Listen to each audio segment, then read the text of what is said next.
Paid lead generation campaigns. Did you know that on Facebook you can collect email? That's right, you can collect leads. It's pretty straightforward.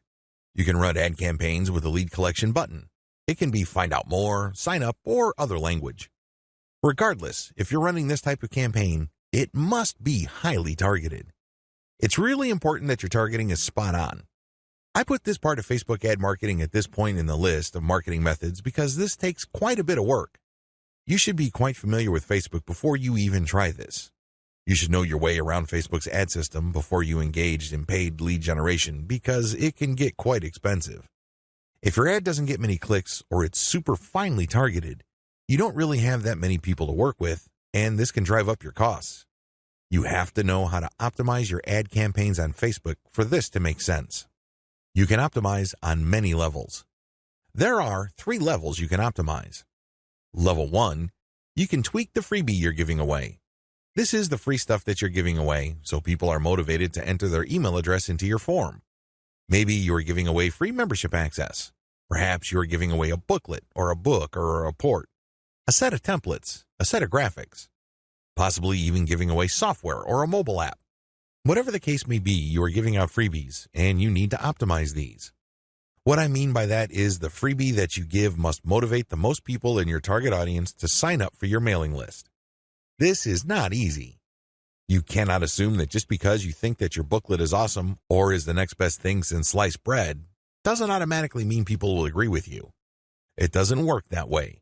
You may have to switch from one freebie to the other until you get a high enough sign-up rate that would tell you that the freebie that you have selected is the right one. Thankfully, this is fairly easy to do with Facebook. You basically run different ads that offer different premiums. Level 2. Level 2 optimization focuses on optimizing your ad copy.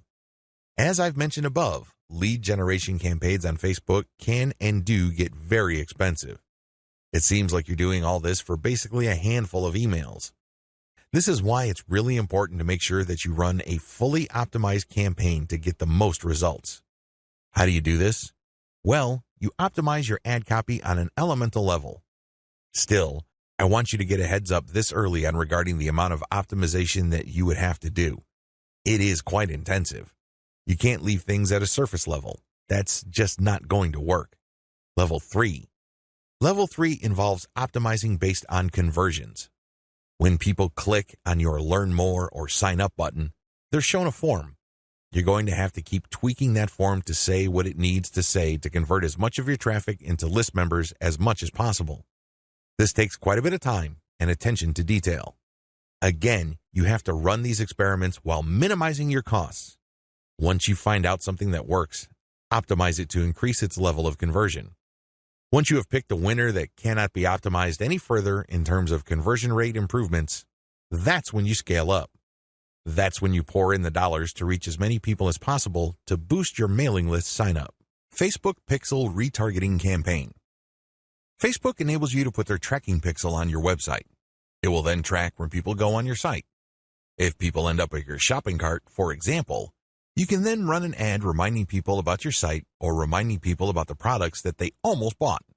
They see these ads on Facebook. Whatever the case may be, Facebook Pixel Retargeting gives you another bite at the apple. One of the biggest problems with e-commerce is that prospective buyers abandon their shopping carts. A large chunk of these buyers simply decide at the last minute or at some point in the buying process to dump their shopping cart. They don't follow through. This is where the retargeting campaign begins. It's basically a way of reminding people who have already expressed an interest in whatever it is you're offering to come back. If anything, you recycle traffic that you have gotten from Facebook. Another benefit of this technology is that it pulls traffic from Facebook that you did not get from it originally. For example, if you did an independent marketing campaign completely free of Facebook, but you put a Facebook retargeting pixel on your page, when people from that independent campaign, maybe it's a forum promotion or search engine optimization or another social media platform or whatever source, go back to Facebook to check their accounts, your ad will show up. Sounds awesome, right? These are all possible through a Facebook Pixel retargeting campaign. There are 2 steps to it, and it's pretty straightforward. Install Facebook Pixel on your website. The first thing that you need to do is to install the Facebook tracking pixel on your site. To do this, you just go to Facebook's business section and look for their pixels instructions. It's pretty straightforward. Even if you're using WordPress as your content management system, installing Facebook Pixel is a breeze. Next, you need to make sure that you drive traffic to your site. This means that you have to let traffic flow to your site for quite some time before you launch a retargeting campaign. It's not a good idea to launch a campaign as quickly as possible. You have to have enough targeting pixels installed in people's browsers for this to make sense. Otherwise, there are just not enough people to work with. Now, keep in mind that if you are in a niche that has generally low traffic levels, then you would have to conduct your campaign even though the overall traffic flow to your website is fairly low. Run ads on Facebook for retargeting. The ads that you're going to run for Facebook Pixel retargeting are going to be a bit different from the normal boosted posts or picture links that you run on Facebook. Instead, these are going to try to achieve two things. You can remind people about what they did. Maybe they wanted to buy something, but they changed their mind at the last minute. Perhaps they were reading some sort of conversion article and were about to enter their email address, but they didn't. Whatever the case may be, you're reminding them to come back to what they were doing before. The other thing that you can do with your Facebook Pixel retargeting campaign is to pull people deeper into your website. Usually, a website is composed of two parts. The first layer is the content layer, meaning you're trying to get people to know about the problem, like your particular solution, and eventually trust the solution enough so they can buy. The other part, of course, is pretty straightforward. It's all about buying. But there's a complication. A lot of people would go through the content layers, but they never make it through to the actual buying part. They never make it to your conversion page. This is where retargeting ads that pull people deeper into your website makes a lot of sense. For whatever reason, somebody reading an article on your site decides to close the window and get out of your site. You can run ads that tell them about content, but another piece of content that is related to what they were reading before. This pushes them further down the conversion funnel. Alternatively, you can run an ad that promotes your conversion page. Basically, what you're saying to the prospect is you've figured out what my website is about, and you have a clear understanding of what I have to offer. Maximizing your results from Facebook Pixel retargeting. I suggest that if you want to maximize the results you get from retargeting, promote your squeeze page. That's right. Promote the page that recruits people to your mailing list. Usually there's some sort of freebie.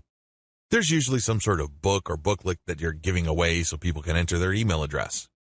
Whatever the case may be, push the squeeze page. Don't dump them to your sales page unless, as I have mentioned above, they actually reached your shopping cart or conversion page and changed their minds at the last minute. That's pretty much the only situation where you should retarget showing an ad that goes directly to the conversion page. Other than that, convert them to sign up for your mailing list. It's your mailing list with its many chances at gaining attention, building trust, and gaining credibility, which will actually do the heavy lifting as far as converting that prospect into an actual sale.